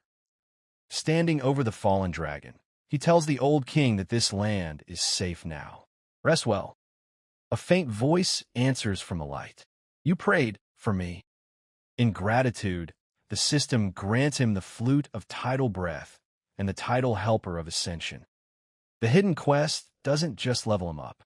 It hands him a unique item, the Flute of Tidal Breath, 3 uses, and a choice between King's Army, King's Expanse, or King's Purity. Standing alone on the shore at sunset, CEO Junho decides that making a mistake like this wasn't so bad after all. Back on the mainland, a press stage goes up under the banner, Eastern Sea Gate, cleared. But the reporters packed into the seats are whispering about one thing only. CEO Junho came out of that gate alone. Nobody wants to believe the Shadow Brothers are dead. Still, they all know that no career is big enough to stop death from happening in an instant. The lights go up, the shutters start firing, and the crowd leans in to hear it straight from him. Head bowed, Junho begins with the question everyone came for. The reason he walked out of that gate alone. Tears streaming down his face, he tells them it is all his fault. He explains that the team got lost in a maze deep inside the gate, far from the entrance. By the time he found his way back out of that maze, he says it was already too late. The nameless dragon had killed the Shadow Brothers in battle. If only he had been a little faster, he tells the stunned room. Under a sky full of stars above frozen peaks, he swears he will never forget them. The Shadow Brothers, he says, as the broadcast of his speech floats beside a dead man's hand lying in the dirt. Somewhere far away, a red-haired man watches the broadcast praise their heroic sacrifice and grinds out one word. This lucky bastard. Slumped in a cave with a glowing screen on his knees, he is the signer who chose to send the Shadow Brothers in the first place. And his subordinate wants to know what to do about the Las Vegas auction. He decides he has to move first, no matter what it takes, as 3 watchdog silhouettes loom in red. His people ask whether they're really coming up to the second floor. His answer is to push everything else off for now, and it leaves his subordinate speechless. When they protest that the executives will object, he reminds them the Fiend Association only cares about results. The auction mission has to succeed. He would rather take a beating than fail and lose his head. Send the watchdogs to the Las Vegas auction, he orders, and a burning blue figure with a single red eye stirs. Back at the guild office, Junho sits buried behind towers of paper and asks Secretary Cha why she didn't sort the personal commission requests this time. She tells him she did, and that every one of those stacks is a personal commission, the effect of clearing the Eastern Sea Gate. He complains that he told everyone he barely helped. Secretary Cha just smiles and tells him that for players, luck counts as a skill too. Then she springs her real agenda on him. They should get his hair done. She throws up profiles of the current star players on the screen as evidence. Their careers aren't as good as his, she says, but at least they don't look shabby. The word lands like a hammer. She confirms he has the day off, and he admits it without thinking. A salon card slides across the desk. Please visit this one. Right this moment, right now, she insists, and Junho quietly misses the days when he could just wear a mask. He gives in and tells her she can leave early too, since she worked hard organizing all those documents. She bolts for the door with one last shouted reminder to get his hair done, leaving him blinking at how excited she is. Alone, he tugs at his bangs and wonders if it's really that long. Out on the street in a hood, he admits an expensive salon isn't a bad idea, but back when he was Specter, life was a lot simpler. Now his face is on a giant screen downtown announcing that he cleared the Eastern Sea Gate. It's different. So he ducks into a manhwa cafe instead, telling himself he should take a refresher every now and then. Inside, the place is nearly empty except for one woman at the long table, blowing on a bowl of ramen. She is hunched over a bowl of ramen and a novel, muttering that this is too much even for fiction. The plot twist she scoffs at is 2 people running into their teacher years later in some random place. No way, she laughs, right as a voice says, Secretary Cha? Her chopsticks go flying as she whips around. Choking on her noodles, Secretary Cha stares up at her boss, standing there with a stack of manhwa. Seo Yunho-nim. Caught red-handed in the reading room, Secretary Cha hides behind her novel and declares she isn't leaving no matter how he looks at her. She's an adult, She snaps, and there is nothing wrong with reading whatever book she wants. Junho admits she isn't wrong. He just has one small objection. Don't claim the universe is hidden inside a book called the SSS rank Munchkin, who trained for 990 million years. Cha fires back, demanding to know what Junho is reading that gives him the right to say that. His book flips into the air. The Healing Console, Priest of the Sun. Not much better. He tries to call it a draw. She narrows her eyes and demands to see the title. He holds it up, and she loses it laughing. It's not even that different from hers, she points out, grinning across the table. Hours later, Junho stretches out with a satisfied sigh. That was good. Arms crossed, he asks whether it was surprising to run into him at a manhwa bang. She admits it. She heard he was one of the elite and figured he was far above places like this. Most people think that, she says with a small smile. But she likes it here, where she can read without being bothered or interrupted. She likes turning real pages instead of ebooks, and the smell of paper too. Cha lights up and buries her nose in a book. The smell of old paper is the refined scent of time. When he offers to call her a taxi, she waves it off. She lives close by. Junho waves her off with a see you tomorrow, thinking that Secretary Cha sure works hard. He decides he should do the same, and a voice cuts in. Huh, the States? Diak Gu, sweating, asks if he's planning to attend the Shadow Brothers' funeral. Sprawled on the couch, Junho answers flatly. Why would he? So I go Diak Gu presses. Because thanks to those two, he found one of the fiends' meeting places. Diak Gu demands to know where. Junho keeps it a secret. He's going in person. Diak Gu says he's worried, not about Junho, but about the fiends. He's afraid Junho will kill them all before getting any information. Junho promises to be careful. His targets seem like small fry, but he should know something useful. Diak Gu decides to put his trust in him and asks to be told if he needs any help. Junho says he always needs Diak Gu's help and opens his inventory. Take these. Dragon bones from the Eastern Sea Gate. Diak Gu can use half as he sees fit, and the rest goes to Quan Noya to forge Junho a sword. Diak Gu agrees to contact him, then asks if there are any specs to pass along. Same specifications as last time, Junho says on his way out. Diak Gu points out the old man turns 100 the day after tomorrow and might not remember. So Junho leaves a message with a smirk. Retire already if you can't even remember that. That night, a text goes out to Secretary Cha. Book him a plane ticket to Las Vegas for tomorrow. He pulls the flute of tidal breath out of his inventory, the ritual item that erased every turmoil and brought peace to the world. It's a shame it breaks after 3 uses. But that, he reminds himself, is exactly how powerful it is. He opens his status. Level 20, Strength 59, Speed 64, Stamina 58, Magic 82, with the Tidal Helper of Ascension quietly boosting every stat. His magic has never been this high. At this rate, it won't be long before he can use Sword Aura again. Behind his eyes, a horde of red-eyed silhouettes waits. Will that put him on equal footing with the 9 heavens? He wonders how strong the top players have grown in the 25 years he was frozen, and how troublesome the fiends really are. Outside his window, a plane crosses the moon toward Las Vegas. Junho arrives in Las Vegas, groaning that the trip took forever and his whole body aches from sitting the entire way. He thinks that if Skaya were still around, they could have teleported in an instant. He quietly misses her. The streets are packed, and he sees why. An artifact auction is being held at the MGM Grand, drawing celebrities from every country. But that, he reminds himself, is not what he came here for.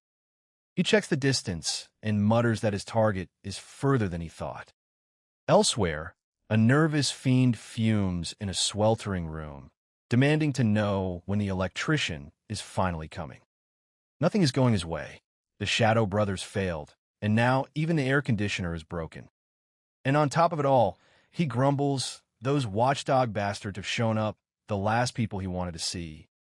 He recalls that the watchdogs once said it had been too long since they smelled blood, and killed his boss on the spot. The very mention summons them. The watchdogs are here, and the fiend recoils in terror. One of them snaps at the heat, hissing whether he wants to die. The fiend grovels, apologizing over and over, and is coldly told to just hand over the orders. A green-haired watchdog studies the paperwork and confirms it. Their assignment really has changed. His partner can't believe they're no longer heading to the second floor, and he tells her to see for herself. He wonders aloud if they should lodge a formal complaint. Their new orders are telling them to steal that. After all, he grumbles, Cal Sieber isn't even their direct superior. Their hulking leader cuts in with a single flat word. Hey! He asks the cowering fiend whether there were any other orders. The fiend shakes his head. And no. Satisfied, the leader turns and tells his crew it's time to move. Let's go. Left behind, a shaken fiend is asked if he's okay, and whether those were really the watchdogs. When his companion says the leader seemed like a decent person, he explodes. Are you blind? His friend just asks why he's getting so angry. He steadies himself. I'm only going to say this once, so listen carefully. The world's 9 strongest players are called the 9 Heavens, and the watchdog's leader, Arma, is a student of one of them. He is the skeleton mage who caused the massacre in Turkey 6 months ago. The other fiend can only gape. Arma. It gets worse. Rumor says the watchdogs used to have 5 members. But Arma didn't like 2 of them and reduced them to skeletons.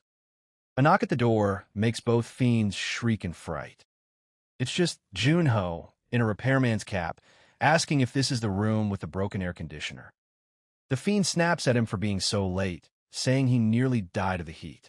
Irkon, Juno equis flatly. He says he can help with that, and a wave of frost fills the room. The fiend marvels at how cold it suddenly is. So you were a player, the fiend realizes, then begs him to stop because now it's too cold. No can do, Junho tells him. He isn't playing around. Stupid fiends, he says, should die quietly. He steps over their frozen bodies. They really were just small fries, useful only for delivering orders. But the watchdogs, he notes, are a completely different story. Later, a groggy voice answers a phone call. Ugh, hello. Junho greets him. Diak-gu, you crazy bastard. Diak-gu groans that it's 2:30 in the morning. Junho apologizes for waking him, saying he just needs a favor. Alarmed, Diak-gu asks if he's in danger. Nope, Junho, sis. He just wants to take part in the Las Vegas auction. The problem is he can't get in without an invitation. Can Diak-gu get him one? After all, the man is the president of the Korean Player Association. Of course he can, Diak-gu says, calling him a rascal, and asks only for the name and room number of his hotel. Meanwhile, the watchdog's leader rises and gives the order to his crew. Let's go. The auction, Junho notes, will be held in this very hotel tomorrow. He came a day early just to familiarize himself with the layout. He didn't even wear the suit Diak-gu sent, a garment made from Queen's silkworm silk, muttering there was no need to ship him anything that expensive. Then something catches his eye. A casino. He admits he has never once been inside one before. As he steps toward it, a voice stops him. Excuse me. A young man gapes. Aren't you the player's CEO, Junho? Junho only asks who he is. He says they met back in Insadong, alongside team leader Gong Juha. He introduces himself as Ha-in-ho of the Dakibi Guild and asks if Junho remembers. Junho places him now, the one who stood beside Gong Juha. He apologizes for not recognizing him right away. In-ho explains he is taking part in tomorrow's artifact auction. His team was hired by one of the hosts as security guards, and they're just patrolling for now. So, he says he wanted to ask, is Junho trying to get into the casino? Junho says yes. He wanted to look around since he came all this way. But the alarm went off when he approached. In-ho offers to help and leads him in, explaining the alarm sounded because the system has changed. After the world changed, he says, casinos lost fortunes to players. because those players use their abilities to cheat at the games. So the hotel made a decision. They built a casino made specifically for players. Here, players are free to use their skills as they please, because the dealers are players too. Well, In-ho adds, that's not entirely true. A player's level doesn't necessarily decide their game skill, and nearby, a red-haired woman wails in defeat. She insists it was definitely the second cup, crying that this has to be a scam. A scam, In-ho echoes, admitting she isn't the type to calculate odds or win mind games. This game, he says, favors players with sharp eyes. The woman asks the masked dealer if this is supposed to be fun. Fun, he repeats. She spots Junho and lights up, calling out to him, Mr. Snakehead. She marvels that they'd run into each other in a place like this. She teases that he must have come to become her underling. Junho asks why he ever would. Just joking, she says, then asks what he's actually doing here. He came for the auction, he tells her, but wanted to look around first. He adds that player Ha In-ho brought him in. She cheerfully tells him to let her know if anything happens. She's the captain of the hotel security guards.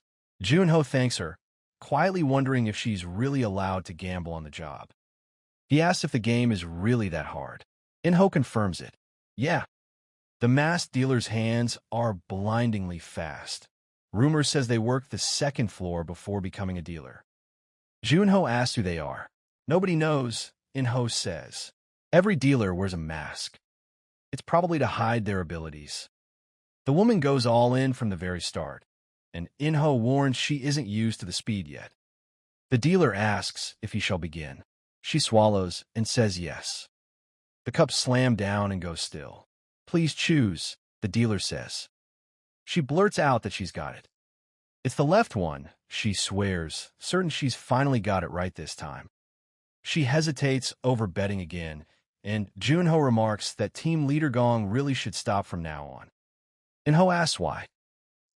That's because, Junho says bluntly, she has no talent for this. Meanwhile, she picks the middle.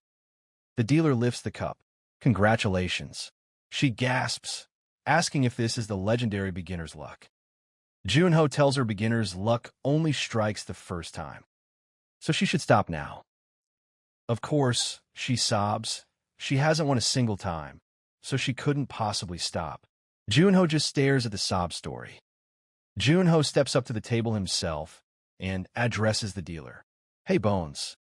He asks if the dealer wants to play against him. Don't call me that, the masked dealer says, unnerved to meet him of all people here. Junho thinks it's lucky he doesn't have to hunt them down, but he has no proof they're fiends and can't cause a scene. So he'll make his own battlefield, admitting the game is more fun than he expected, and decides to play a few more rounds. The dealer says that since there are 3 of them playing, this time he'll use 5 cups. The cups settle. Please choose. The woman calls the middle. The other player calls the rightmost. Junho calmly picks the last one on the right. The dealer lifts it. Congratulations. It was on the right. The woman cheers that luck must be a skill too. Watching from across the room, the watchdogs mark him. That skinny guy. He'll be far harder to deal with than the woman. Team leader Gong, Juha stares at the tower of chips Junho has piled up at the casino table. She calls him Mr. Snakehead and asks how he is so ridiculously good at this. Junho only smiles and says he learned it from a friend. In his memory, a blond man in a wide-brimmed hat grins and tells him that seeing through a bluff is easy. Don't look at the shell, look at the substance. Strength doesn't matter if you understand the essence of your opponent's technique. Back at the table, the dealer announces that he shall begin, and the cups start to move. Junho realizes the cups were never the point. The dealer is using a phantom skill to cheat the whole game. Without hesitation, he calls it. Second from the left. The green-haired man beside him mutters that it is correct, and the table goes quiet. The rattled dealer announces a dealer change and asks everyone to wait in their seats. With time to kill, Junho turns to team leader Gong and offers to show her an interesting artifact. He produces a glowing blue compass and she blinks at it in confusion. He explains that President Shim Diak-gu lent it to him, and that filling it with magic lets it find a particular type of person. The needle spins wildly in his palm as he says, "Of course, there's no reason they would be here." The needle locks on, aimed straight across the table at the brunette woman and the green-haired man in the purple suit.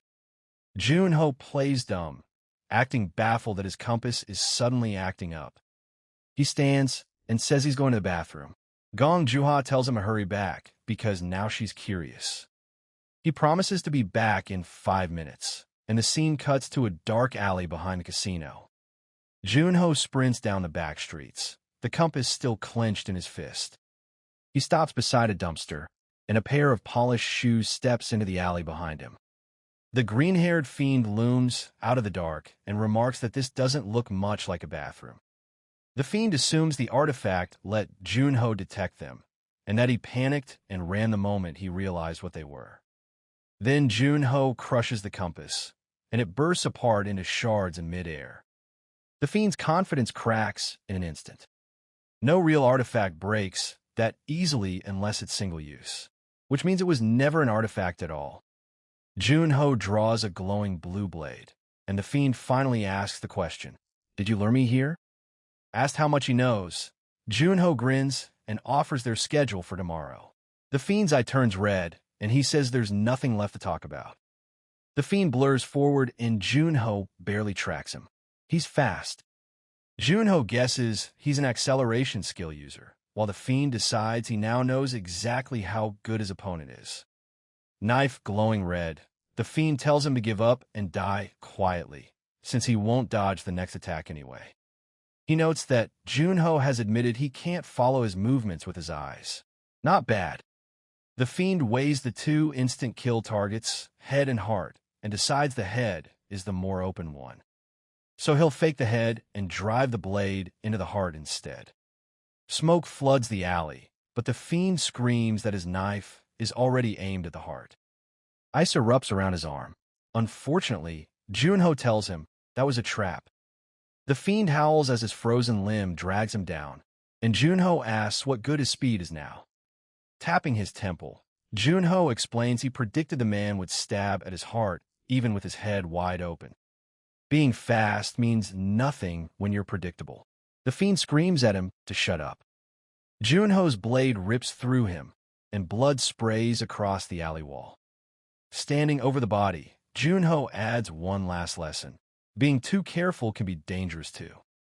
In a Las Vegas penthouse, the brunette fiend woman admits she hates to say it, but that bag of bones is better at strategy than she is. Their partner never came back from the casino, and that almost certainly means he was taken out. A bald man opens a glowing list of every player currently in Las Vegas and tells her to find him. She stops on one profile photo. That's him, she says, and she's sure of it. The bald man frowns. Junho is a rookie who debuted only 2 months ago, and there's no way his subordinate lost to that. Then the file expands, and an article ties Junho to the Shadow Brothers. He went into the Eastern Sea Gate with them, which means the Shadow Brothers may not have died by bad luck at all. From this moment on, he designates Junho a threat and orders him found and disposed of. Outside the auction house, an usher stops Junho and asks to see his invitation. The staff waves him straight through, and a confused Junho asks whether he really doesn't need to go through security. Apparently, he's a VIP, and he wonders whether Gong Juha put in a word for him. Speak of the devil. At the lobby cafe, a red-haired woman is demanding an iced tea with a ton of ice. 20 servings, she adds, and Junho greets her as team leader Gong Juha. She rounds on him, mocking the Mr. Snakehead who ran off claiming to use the bathroom, and he innocently asks if she waited for him. She yells that the ice compass artifact kept her up all night, and he mumbles an apology. Unimpressed, she demands better, so he offers to treat her to a meal next time. She accepts with a smug grin. Make it something expensive. He asks about the cooler she's lugging around, and she explains it's an ice box for drinks and ice cream. She warns him to brace himself, because once the auction starts, a long, heated battle begins. He notes she really hates heat for a flame user. She groans that it's so annoying being hot all the time. Inside, she stares up at the enormous auction hall. The front rows are packed with famous faces, from the Queen of England to the president of the French Player Association. She's nervous, but being this close to the stage means she can jump in to help the instant anything happens. She drops into her seat and cheerfully greets the man beside her. Then she does a double take. Mr. Snakehead is sitting right next to her. She whispers that the seats are all pre-designated and he can't just sit wherever he wants. Junho holds up his card and asks if this isn't seat A13. Her jaw drops. It's a VIP ticket, and even she only managed one tier below. Eyes blazing, she demands to know if he blew all his casino winnings on it. His outfit looks expensive too, and she can't work out how he landed the ticket. He explains that President Shim Diak-gu got it for him, along with the clothes and the hotel room. She gasps that the president must have named him his heir, and Junho blinks in confusion. Nobody gets that invitation without serious power, she insists, so he must be here as the president's proxy. Unable to talk her down, he plays along and privately vows to interrogate Diak-gu once he's back in Korea. She insists she didn't come here to play around either, because she's a pro who takes her job seriously. Rich talk from someone who was gambling on the clock, he thinks, but he's glad she's here. He had planned to take out the watchdogs alone, until he read the dead fiend's memories and changed his mind. Behind those memories loomed Arma, an enemy he cannot beat at his current strength. Like it or not, once the fighting starts, he'll need the Dakibi Guild's help. In the catalog, lot number 85 is Heaven's Breath, and if the rumors about Gong Juha's power are true, he can walk away with it and protect everyone in the auction hall at the same time. The lights drop, a spotlight hits the podium, and he says it's starting.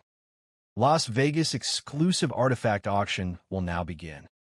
On stage, a jagged white crown glitters under the lights as the auctioneer congratulates bidder 14 on winning the ice crown. Gong Juha giggles, wondering if anything colder is coming up. She has been sweeping every cold attribute item all night. Junho reminds her that a pro is supposed to do their job properly. She insists a true professional knows how to multitask, then quickly asks whether Mr. Snakehead is going to buy anything.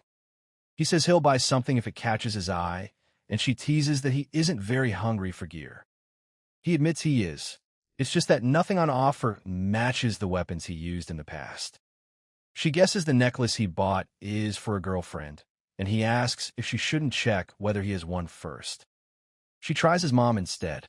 He says flatly that his mother is dead, and explains the necklace is a gift for his nephew.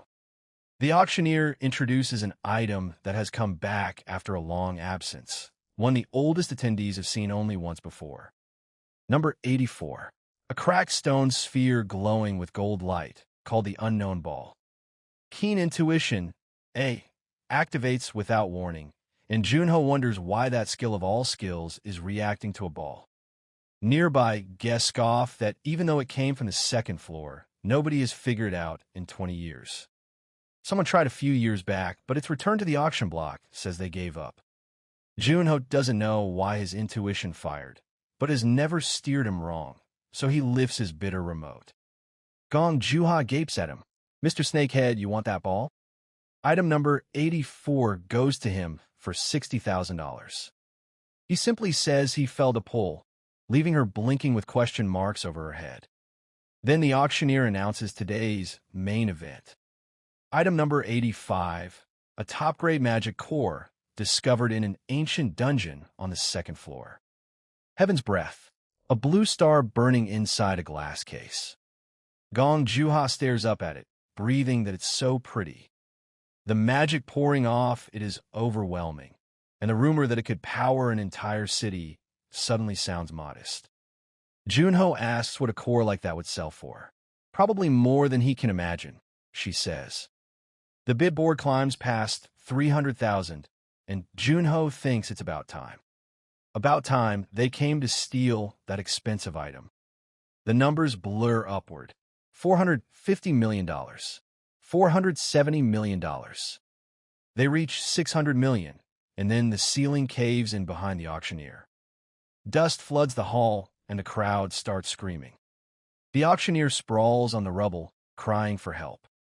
A green hexagonal barrier snaps up over the crowd, and Gong Juha shouts for In-ho. They call him the Guardian Knight for a reason. Only the fiends would pull something this crazy, but she can't guess who summoned all those skeletons. Junho offers a name, the skeleton mage behind the massacre in Turkey, deciding to share intel since he's leaving the hall to them.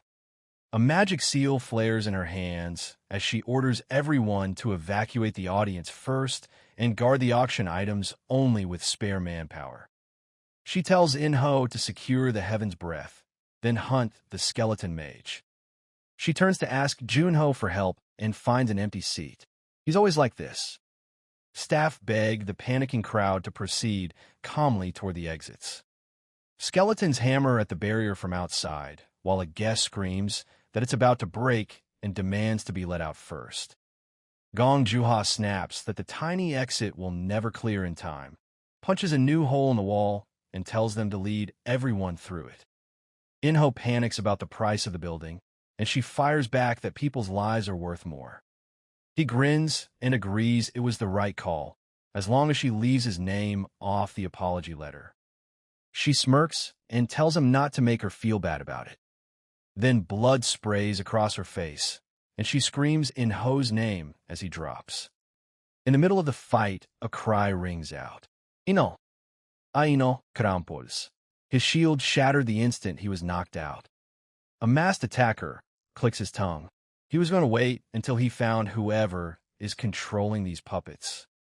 But this, he snarls, is starting to piss him off. A red-haired woman unleashes a torrent of fire across the battlefield. The flames wash over the enemy skeletons and consume them whole. One of the watchdogs can't believe it. No way. A human did that? She truly is the holder of the strongest special attribute skill, Ruler of Flames, S rank. He'd rather not fight a monster like that.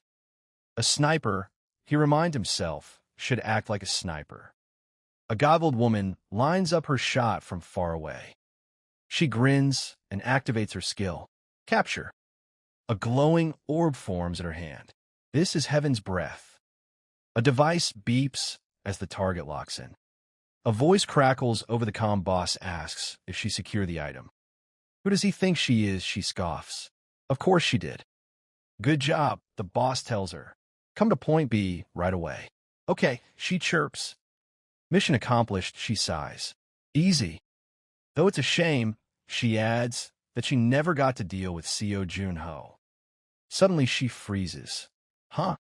Standing right in front of her is the very man. Seo Yunho. Speak of the devil, she laughs, promising to kill him painlessly. She'll knock his head clean off in a single shot. She fires, then gapes. It missed. It was a super long-range snipe backed by her teleport skill. There's no way it should miss. This time, she vows she won't. Junho answers with a skill of his own. Shadow Step. He vanishes on the spot. He disappeared. Impossible, she thinks. Even the ranker Ha In-ho couldn't dodge her attack. How could a newbie like him? Then it hits her. The place he was headed is somewhere else. Junho materializes before another masked watchdog, who stammers, "Who are you?" The watchdog demands to know what he wants, and sneers that it won't matter. As for those watchdogs, they will vanish from the world tonight regardless. Elsewhere, the flame-wielding woman complains about the heat. It's hot, she snaps. Once this is over, she declares she's taking a vacation to Antarctica. Her comrade cries out, Princess. An urgent call comes through. It's an emergency. They can't find the Heaven's Breath. What? They think it disappeared during the scuffle, and they're still searching the area. But no one got close to the Heaven's Breath. How? The sniper wonders, staring in disbelief. Team leader. A dread realization settles over the watchdogs as a figure looms out of the fire. The princess stares at her empty hands, stunned. The hell is this? The prize was stolen right out from under the world's deadliest hunters, and part 3 is where they find out exactly who took it.